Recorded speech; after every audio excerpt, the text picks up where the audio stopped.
I'd been caring for Mrs. Eleanor Patterson for 3 months, managing her advanced dementia with the same gentle patience I brought to all my home health patients, when she grabbed my wrist during her Tuesday bath and said the words that would shatter my entire understanding of who I was. Her grip was surprisingly strong for an 87-year-old woman who usually couldn't remember her own name. Her cloudy blue eyes suddenly focused on my face with a clarity I hadn't seen since I'd started working for her. "You have your father's eyes," she said, her voice perfectly clear, perfectly lucid. "I knew they'd place you somewhere good. I prayed every night that you'd found a family who loved you." Then, just as quickly, the clarity faded. Her eyes went vacant again. Her grip loosened.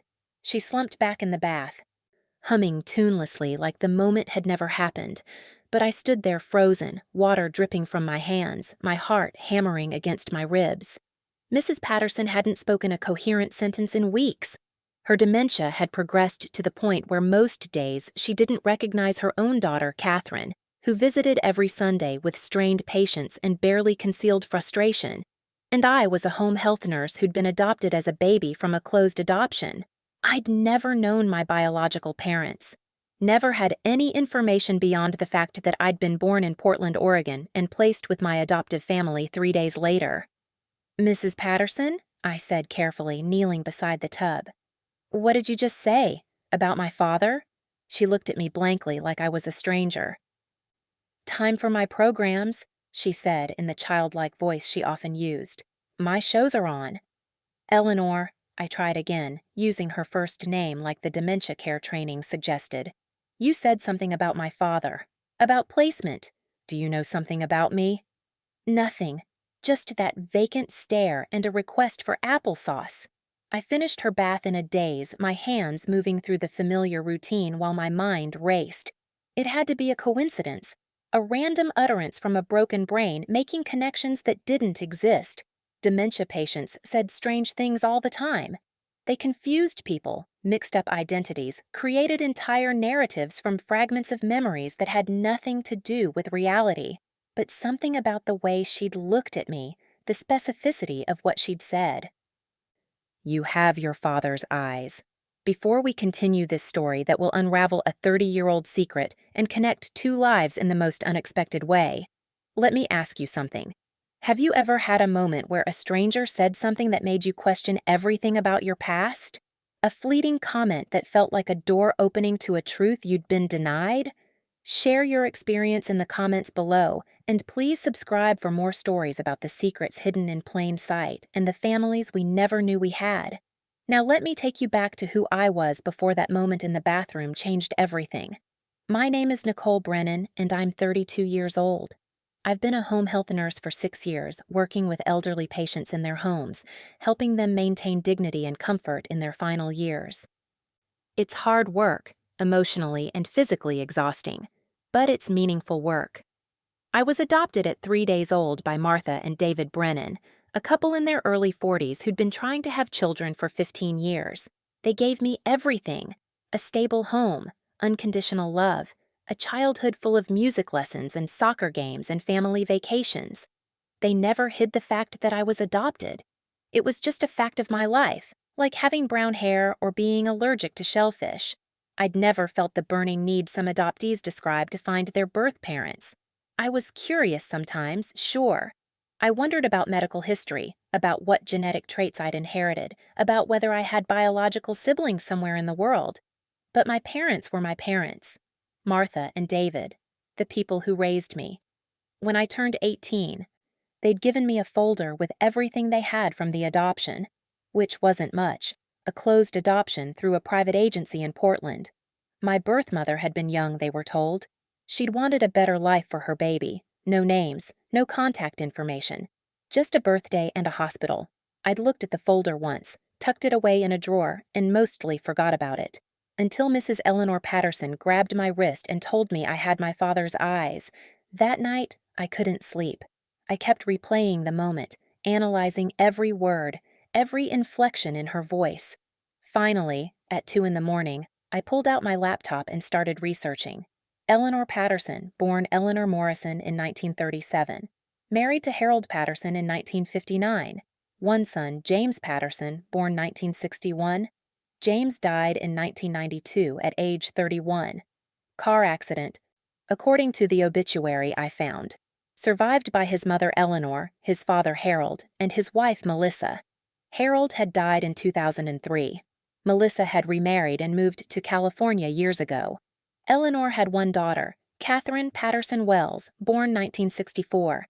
Catherine was the one who'd hired me to care for her mother, who visited dutifully but seemed perpetually annoyed by Eleanor's existence.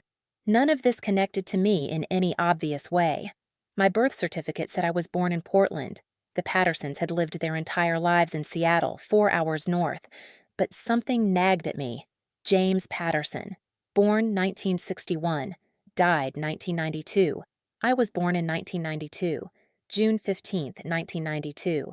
I found James's obituary with shaking hands. James Harold Patterson, 31, died tragically on June 12, 1992, in a single-car accident on Highway 101. He is survived by June 12th, 3 days before I was born. It could be a coincidence. It had to be a coincidence. But Eleanor's words echoed in my head. I knew they'd place you somewhere good. Place. As in adoption placement. As in she'd known a baby was being placed for adoption. I needed more information. The next morning, I called the adoption agency listed on my paperwork. After being transferred 3 times and explaining my situation to increasingly skeptical staff members, I was told that they could contact my birth mother on my behalf and ask if she was open to contact, but they couldn't give me any information without her consent. She may have placed a letter or information in your file that she wanted you to have when you turned 18, the woman said. Let me check. I waited, my heart pounding. Yes, she said. There's a letter here from your birth mother. It's been here since 1992. You can come pick it up anytime during business hours. We just need to verify your identity. I drove to Portland that afternoon, calling in sick to work for the first time in 3 years. The agency was in a nondescript office building downtown. I sat in a small, sterile waiting room while they processed my ID and retrieved the file. A woman emerged with a manila envelope. This is everything we have, she said gently. Your birth mother left this letter for you when you were placed. She specified that you should receive it if you ever came looking. My hands shook as I opened the envelope. Inside was a single sheet of paper, covered in neat handwriting. Dear baby girl, I'm writing this 3 hours after you were born. And my arms are still empty from where they took you away. I know this is the right choice. I know I can't give you the life you deserve. But God, it hurts. Your father died 3 days ago. He never knew about you. We'd only been together for 2 months when I found out I was pregnant, and by the time I worked up the courage to tell him, he was gone. He was a good man, kind and gentle and funny. He would have loved you so much. I'm only 19. I have no money, no education, no support system. Your father's family doesn't know about you either, and I can't tell them. His mother is fragile, barely holding it together after losing her son. How could I show up and tell her that her dead son left behind a baby she'll never know? So I'm giving you to a family who can give you everything I can't. But I want you to know that you were loved. You were wanted, and if you ever wonder about your father, his name was James Patterson. He died on June 12, 1992, in Seattle. He was 31 years old. He had blue eyes like yours. He loved old movies and terrible puns. He was studying to be a veterinarian because he couldn't stand to see animals suffer. I hope you have a beautiful life, baby girl. I hope the family who takes you loves you the way I would have if I'd been able to keep you. Your birth mother, Melissa. The paper slipped from my hands. Melissa. James Patterson's wife, the woman mentioned in his obituary. She'd been pregnant when James died, and she'd given me up for adoption 3 days later. Which meant Eleanor Patterson wasn't speaking nonsense. She was my grandmother. And her son James, the son who died 30 years ago. The son she sometimes still called for in her confused moments was my father. I was caring for my own biological grandmother, and neither of us had known it. I sat in that sterile waiting room and cried for 20 minutes straight while the receptionist pretended not to notice. Then I got in my car and drove back to Seattle. I didn't go to work the next day either. I stayed home, staring at Melissa's letter, trying to decide what to do with this information. Eleanor had dementia, advanced dementia. Most days, she didn't know what year it was. The moment of clarity she'd had was probably a fluke, a random firing of neurons that wouldn't happen again. But she'd recognized something in me, some echo of her son, some genetic marker that her damaged brain still knew, even when it couldn't remember what she'd had for breakfast. You have your father's eyes. I pulled up photos of James Patterson from old newspaper articles and social media posts from Catherine's account. There he was at his college graduation, at his wedding, holding a puppy at what looked like a veterinary clinic. He had my eyes. The same unusual blue-gray color, the same shape, the same slight downward tilt at the outer corners. He had my smile, too. The crooked one that lifted higher on the left side. Looking at his photos was like looking at a male version of myself. This was my father. This man I'd never met, who'd died before I was born, who'd never known I existed. And Eleanor, confused, fragile Eleanor, who needed help bathing and eating and remembering to take her pills, was my grandmother. I had to tell her, didn't I? She had a right to know that her son had left behind a daughter. That some part of James still existed in the world. But she had dementia. Would she even understand? Would it bring her comfort or just confuse her more? Would it be cruel to give her this information when she couldn't hold on to it, when she'd forget it 5 minutes later and have to experience the shock all over again every time I explained it? And what about Catherine, Eleanor's daughter, James's sister, my aunt? Catherine, who'd made it very clear during our initial meeting that she was hiring me because I was the cheapest option, who visited her mother out of obligation rather than love, who'd told me bluntly that she was just waiting for Eleanor to finally let go so she could sell the house and move on with her life. How would she react to finding out that the nurse she'd hired was her secret niece? Would she embrace me? Reject me? Accuse me of some kind of scheme? I agonized over it for 3 days before I made my decision. I had to know more before I said anything to anyone. I had to understand the full story. So I called Melissa. It took some internet detective work to find her. Melissa Patterson had remarried and become Melissa Chin. She lived in San Diego now, worked as a real estate agent, had 2 teenage daughters with her second husband. I found her work email and sent a message, my hands shaking as I typed. Dear Melissa, my name is Nicole Brennan. I was born on June 15, 1992, in Portland, Oregon, and placed for adoption 3 days later. I recently received the letter you left for me with the adoption agency, and I wanted to reach out to let you know that I had a good life. My adoptive parents loved me very much. I have some questions about my biological father, James Patterson, if you're willing to talk. I understand if you'd rather not revisit this part of your past, but I'm hoping you might be able to help me understand my history. Thank you for the letter. Thank you for loving me enough to make the hard choice. Nicole. She called me 6 hours later, her voice shaking. Nicole, is this really you, my baby? Yes, I said, and started crying. Yes, it's me. Oh my God, oh my God. I never thought. I always wondered, but I never thought you'd actually find me. Are you okay? Did you have a good life? Your email said your parents loved you. They did, I assured her. They do. I had a wonderful childhood. This isn't about being unhappy or angry. I just wanted to know where I came from.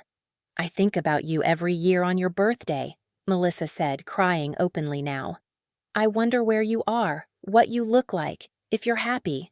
I have 2 other daughters now, and I love them desperately, but I never forgot my first baby. I never forgot you. We talked for 2 hours. She told me about James, about their brief relationship, about how devastated she'd been when he died. I was 19 and pregnant, and my boyfriend had just died in a horrible accident, she said. I went to his funeral and saw his mother completely shattered, and I couldn't add to her pain. I couldn't tell her that James had gotten me pregnant, and now there was this baby he'd never know about. It felt too cruel. So I went home to Portland and told my parents I needed to figure things out on my own. I stayed with a friend, worked at a coffee shop until I couldn't hide the pregnancy anymore, And then I made the adoption plan. Did you ever tell Eleanor after the adoption? No, Melissa said quietly. I thought about it over the years, especially after Harold died and Eleanor was alone. I thought maybe it would comfort her to know that James had a child out there somewhere. But then I heard she had dementia, and it seemed pointless. What good would it do to tell someone who wouldn't remember? Melissa, I said carefully, I need to tell you something strange. I'm a home health nurse, and for the past 3 months, I've been taking care of Eleanor Patterson. I've been caring for my own grandmother. And neither of us knew it until she had a moment of clarity and recognized something in me. The silence on the other end of the line was deafening. You're taking care of Eleanor? Melissa finally said. That's impossible. That can't be a coincidence. I didn't know, I said. I had no idea who she was when I took the job. It was just a random assignment from the agency I work for.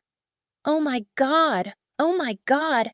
Nicole, I don't even know what this is. Fate? Divine intervention? Horrible cosmic irony? I don't know either, but Melissa, I need to ask you something. Do you think I should tell her? Do you think I should tell Eleanor who I am? Melissa was quiet for a long time. I don't know, she finally said.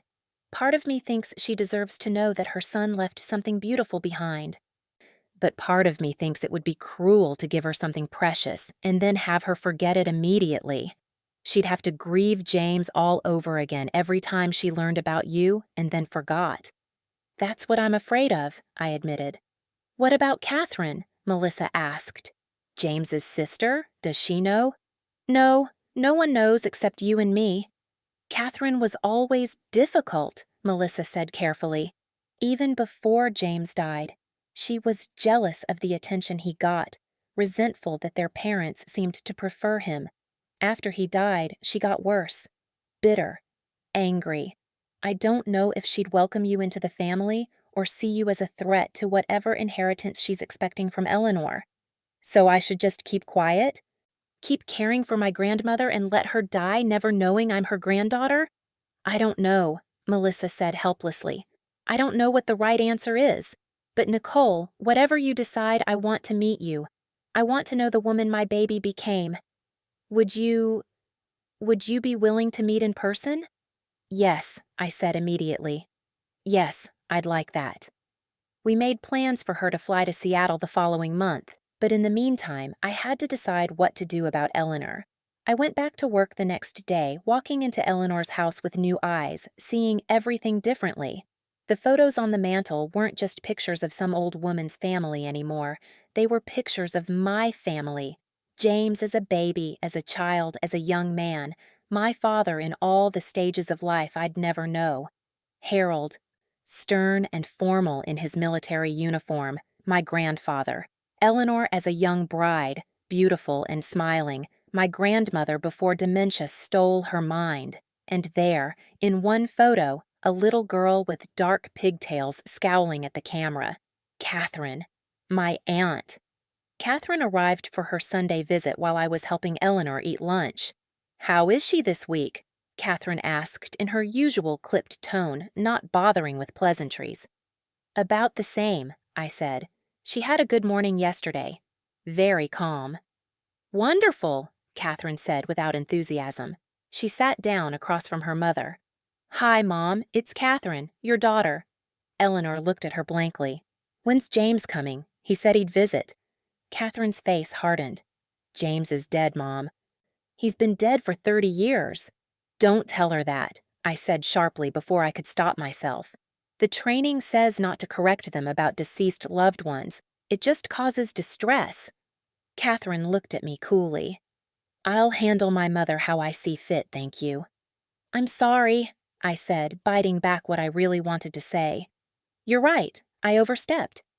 I left them alone and went to the kitchen to clean up, but I could hear Catherine's voice, harsh and impatient, telling Eleanor to stop living in the past and face reality.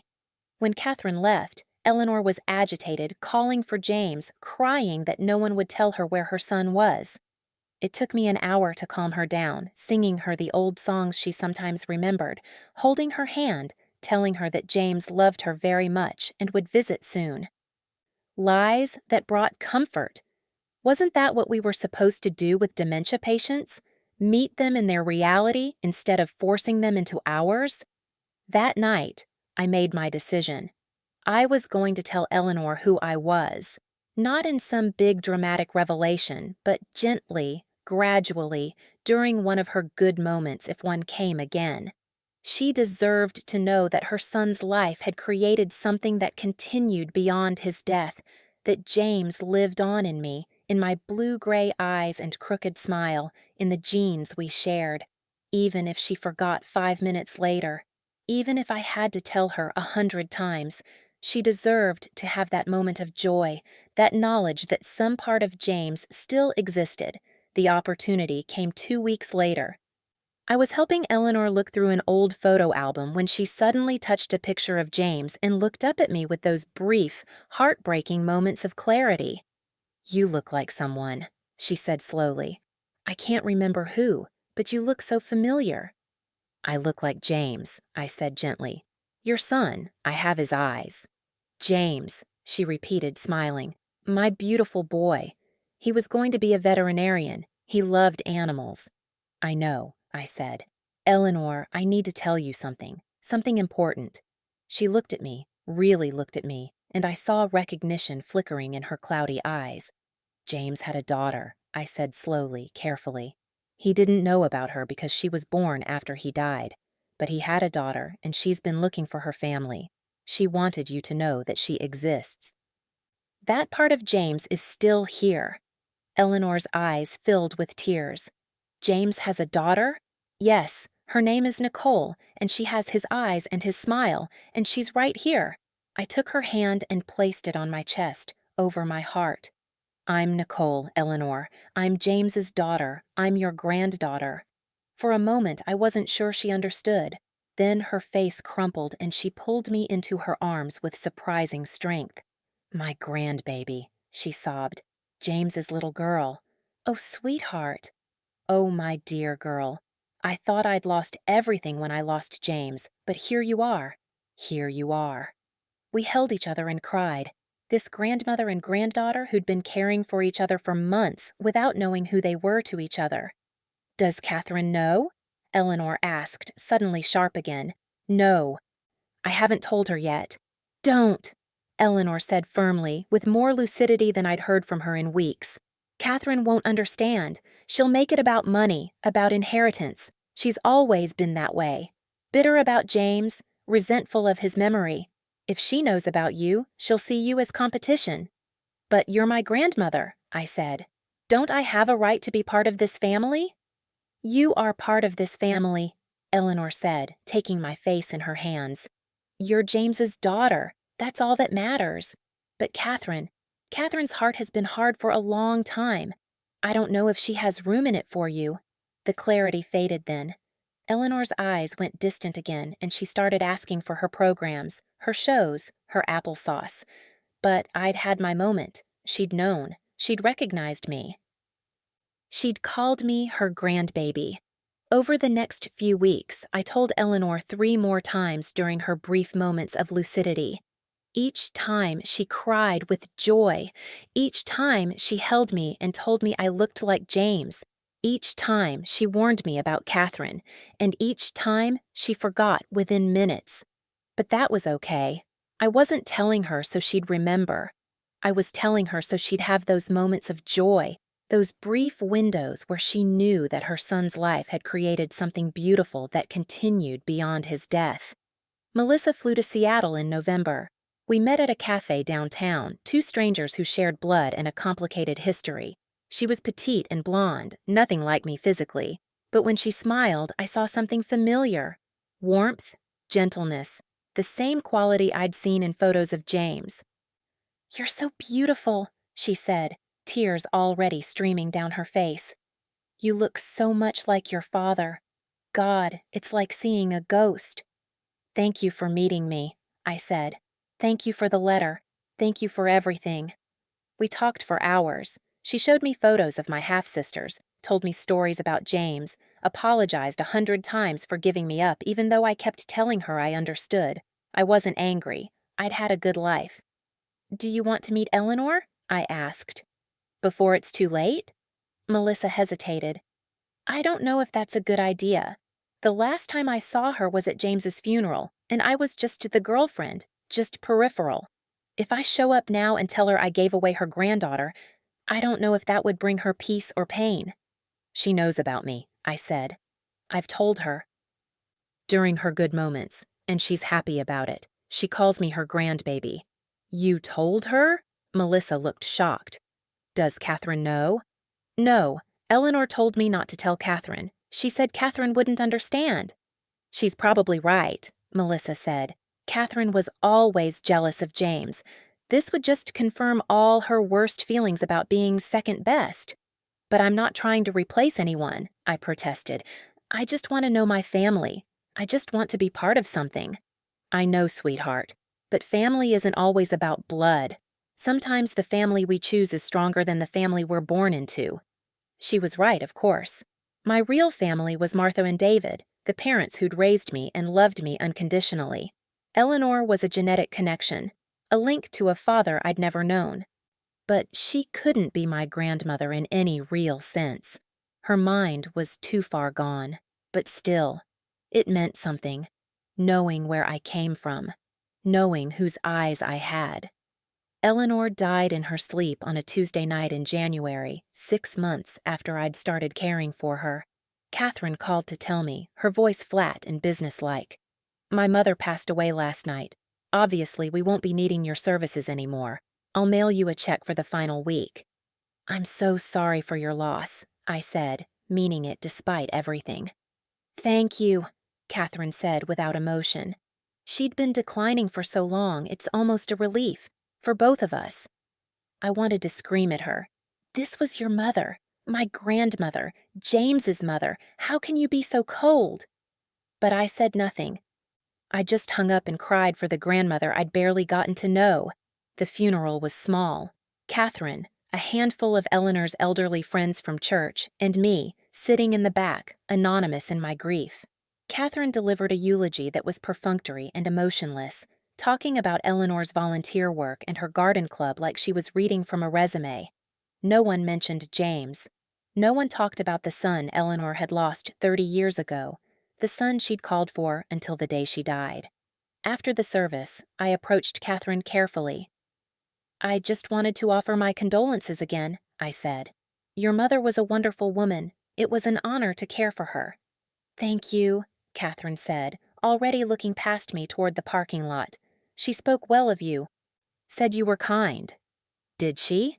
I felt a flutter of hope. Maybe Eleanor had told her. Maybe in one of her lucid moments she'd mentioned her granddaughter. Yes, much better than the last nurse we had. That woman was awful. The hope died. Catherine, I said impulsively, did your brother James ever mention wanting children? Her face went cold. Why would you ask me that? Your mother talked about him sometimes, during her good moments. She seemed to think he would have been a good father. He died before he had the chance, Catherine said curtly. And I'd prefer not to discuss my brother with someone who barely knew our family. Now, if you'll excuse me? She walked away, leaving me standing alone in the church parking lot, invisible and unwelcome at my own grandmother's funeral. I went home and pulled out the letter Melissa had written 32 years ago, read it for the 100th time, traced the words, "He would have loved you so much." Martha called that evening, my mom who'd raised me, who knew I'd been struggling with questions about my biological family. "How are you doing, honey?" she asked gently. "My grandmother died," I said. "My biological grandmother. The one I was caring for." "Oh, Nicole, I'm so sorry. Did you get to tell her who you were?" "Yes, a few times, during her good moments. She knew. She was happy about it." "That's something then," Martha said. "That's more than a lot of adoptees get." "But her daughter, my aunt, she doesn't know. She doesn't care. She made it very clear that I'm not part of the family." "Nicole," Martha said firmly, "you are part of a family. Your father and I chose you. We fought for you. We loved you from the moment they placed you in our arms. Blood doesn't make a family. Love makes a family." She was right. She'd always been right. but still, some part of me ached for the connection I'd almost had with Eleanor, for the aunt who would never acknowledge me, for the father I'd never know. 3 weeks after the funeral, I received a letter in the mail from a law office. Inside was a brief note from an estate attorney. Mrs. Eleanor Patterson left specific instructions regarding her estate. Enclosed, please find a letter she wrote several years ago with instructions that it be delivered to you in the event of her death. My hands shook as I opened the second envelope. Dear Nicole, if you're reading this, I'm gone. And I wanted you to know that I knew. Not just in those brief moments of clarity we shared, but really knew, deep in whatever parts of my mind are still functioning as I write this. I recognized you the first day you walked into my house. Something about your eyes, your smile, the way you moved. You looked so much like my James that it took my breath away. I didn't say anything at first because I thought I was imagining things. Dementia makes you doubt your own perceptions. But I started paying attention. I learned your birthday from the employee file Catherine kept. June 15th, 1992. 3 days after James died. I hired a private investigator. I know that sounds dramatic, but I had to be sure. He confirmed that a baby girl had been born to James's girlfriend Melissa 3 days after his death, that she'd been placed for adoption through a Portland agency, that she'd been adopted by David and Martha Brennan, and then, impossibly, that same baby, now grown, showed up to be my nurse. I've been lucid enough in my good moments to understand what a gift that was. To have James's daughter caring for me in my final years, to see his eyes looking at me with kindness, to hear his laugh in your voice when you told me silly jokes to cheer me up. I'm leaving you something in my will. Not money. Catherine would fight that, and I don't want you to have to battle her. But I'm leaving you James's things. His books, his photos, his college diploma, his dog tags from the year he spent in the reserves. All the pieces of him I've been holding on to for 30 years. They should go to his daughter. They should go to you. I'm also leaving you a letter James wrote to me when he started veterinary school. He talks about wanting to have children someday, about what kind of father he hoped to be. I want you to have it. I want you to know how much he would have loved you if he'd had the chance. Catherine doesn't know about you. I never told her. Maybe that was cowardice on my part, or maybe it was protecting you from her bitterness. Either way, you don't owe her anything. You don't owe this family anything. You have your own family who loves you, but I want you to know that you were wanted by me. By James, if he'd known. By the grandmother who got to spend her final months being cared for by her granddaughter, even if she couldn't always remember your name.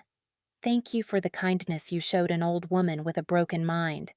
Thank you for telling me the truth during my lucid moments. Thank you for giving me the gift of knowing that some part of James still walks this earth. I love you, my granddaughter. Eleanor Patterson. I sobbed reading that letter. Sobbed for the grandmother who'd known all along. Sobbed for the father who'd never got to meet me. Sobbed for all the years we'd lost and the brief months we'd found. The attorney called a week later to arrange delivery of James's belongings. Catherine had contested the bequest, he told me, but Eleanor's instructions had been very clear and legally sound. She specifically stated that these items were to go to Nicole Brennan, granddaughter of Eleanor Patterson, daughter of James Harold Patterson, he said. There's documentation supporting your relationship, and the will is ironclad. Catherine can contest if she wants. But she won't win. James's things arrived in 3 boxes. Books about veterinary medicine and old movies. Photos of him throughout his life. His diploma from Washington State University. His dog tags. A Letterman jacket from high school. And at the bottom of the 3rd box, a letter addressed to Mom in James's handwriting. I opened it with trembling hands. Dear Mom, I'm writing this on my first day of vet school, and I'm simultaneously terrified and more excited than I've ever been in my life. This is everything I've worked for, everything I've dreamed about since I was 8 years old, and Dad let me help him bandage that stray dog's paw. I've been thinking a lot about the future lately, about what kind of life I want to build. And Mom, I want to make you proud.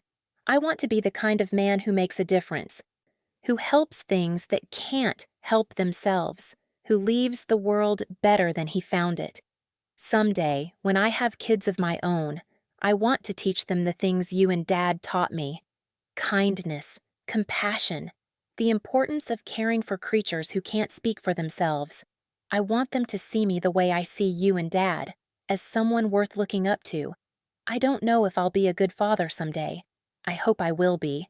I hope I'll love my kids the way you've loved Catherine and me, with patience and wisdom and unconditional acceptance. Anyway, I just wanted to tell you that I'm grateful for everything you've sacrificed to help me get here, for believing in me even when I doubted myself, for being the best mom a guy could ask for. I love you, James. I held that letter to my chest and cried for the father who'd wanted to be good, who'd dreamed of children he'd never have, who'd died 3 days before I was born.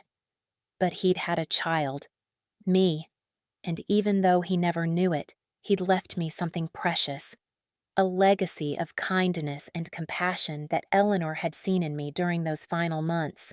I framed James's letter and hung it in my apartment next to a photo of him holding a puppy, smiling with my smile, looking at the camera with my eyes.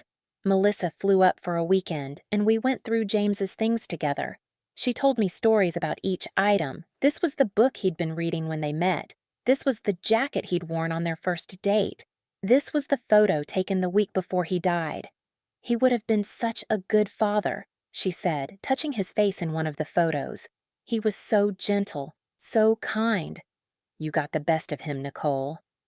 I can see it in how you care for your patients, how you talk about your work. You have his heart.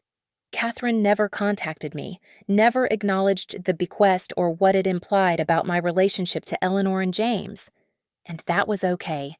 I didn't need her validation. I didn't need her acceptance. I had Eleanor's letter telling me I was wanted and loved. I had James's belongings connecting me to the father I'd never known. I had Melissa's stories filling in the gaps.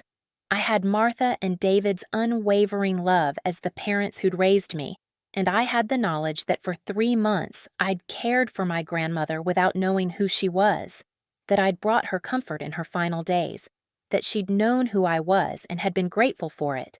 That was enough. That was more than enough. A year after Eleanor died, I received a Facebook message from someone named Jennifer Morrison. Hi, Nicole, this is going to sound strange, but I think we might be related. I was doing genealogy research and Eleanor Patterson comes up as my great-aunt. I saw in her obituary that she left some items to you, described as her granddaughter. I didn't know James had a daughter. Would you be willing to talk?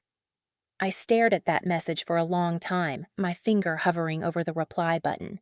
Another cousin. Another branch of the family tree. Another connection to the family I'd never known I had.